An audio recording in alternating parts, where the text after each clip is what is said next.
Oi galera, estamos aqui para gravar mais um vídeo para o canal do Docinho de Coco, né pessoal? É isso aí pessoal, hoje vou cantar uma paródia, né, que eu fiz, que ela é assim, né?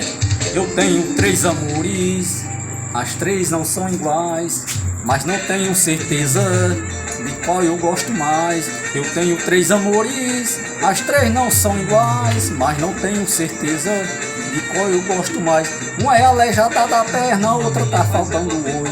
A outra é escambichada, vamos deixar pra depois. Se eu começar a contar, o meu jumento vai chorar.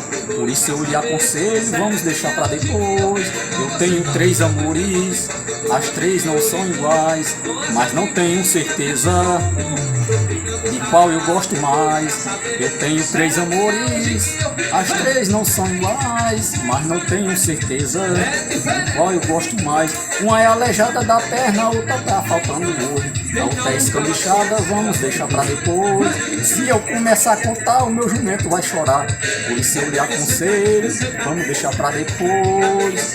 É isso aí galera, vamos se inscrever aí no meu canal, canal do Docinho de Coco. Valeu!